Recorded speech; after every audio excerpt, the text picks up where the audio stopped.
سامعین ناظرین، infection control society آپ کی صحت کے لیے، آپ کی آگاہی کے لیے اور آپ کو ہیلتھ ایجوکیشن کے بارے میں مضامین پہنچانے کے لیے مسلسل کوشش کر رہی ہے۔ خون یعنی کہ بلڈ کے امراض کے بارے میں ہم آپ کو معلومات دینا چاہیں گے۔ خون کے امراض بڑھ رہے ہیں، یعنی کہ انکریز ہو رہے ہیں۔ عطیہ خون کا رجحان نہیں ہے، نتیجہ کیا نکلے گا، اس کے بارے میں ہم ڈاکٹر رابعہ احمد کے مضمون سے استفادہ حاصل کرتے ہیں، جو کہ علامہ اقبال میڈیکل کالج لاہور میں اسسٹنٹ پروفیسر کی حیثیت سے کام کر رہی ہیں۔ انسانی جسم میں خون کی اہمیت اور افادیت سے کون واقف نہیں؟ یہی جسم کی اساس ہے، اس کے بغیر زندہ رہنے کا تصور بھی نہیں کیا جا سکتا۔ جسم میں خون کا سب سے اہم کام ہر خلیے، ہر سیل تک آکسیجن کی فراہمی، جبکہ خود خون میں بھی بے شمار کیمیکلز گردش کرتے رہتے ہیں اور متعدد ہارمون بھی۔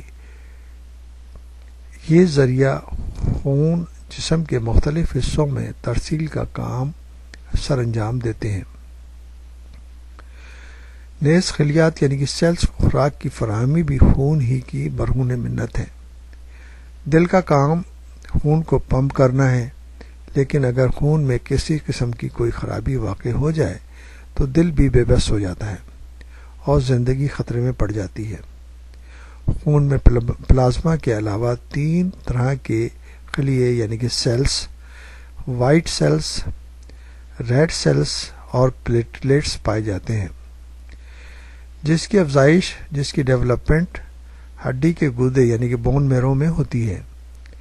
سرخ خلیوں یعنی ریڈ سیل میں ایک کیمیکل ہیموگلوبن بھی موجود ہوتا ہے، جس کا بنیادی کام جسم کے مختلف حصوں میں آکسیجن کی فراہمی اور دیگر افعال کی انجام دہی ہے۔ خون کی بیماریوں میں ویسے تو سینکڑوں امراض شامل ہیں، لیکن اینیمیا، خون کی کمی اور تھیلیسیمیا جیسی بیماریاں سر فہرست ہیں۔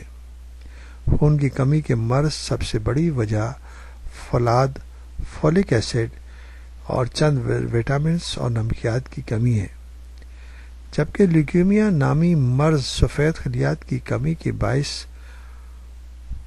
ہوتا ہے۔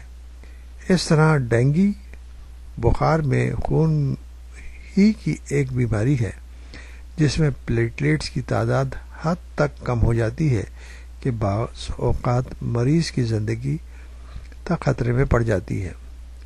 مختصر یہ کہ خون کے اجزاء میں اگر کسی بھی جز کی کمی بیشی ہو جائے تو یہ مختلف امراض کا باعث بن جاتی ہے۔ البتہ سادہ غذا، ورزش اور مثبت سوچ جیسی عادات نہ صرف خون کے امراض بلکہ بعض دیگر متعدد بیماریوں سے بچاؤ میں بھی معاون ثابت ہو سکتی ہیں۔ اس لیے ضروری ہے کہ معلومات حاصل کر کے خون کے امراض سے بچا جا سکتا ہے، جو کہ بعض دفعہ خطرناک ثابت ہو سکتے ہیں، اور بچوں میں یہ مسائل عام طور پر دیکھے جاتے ہیں۔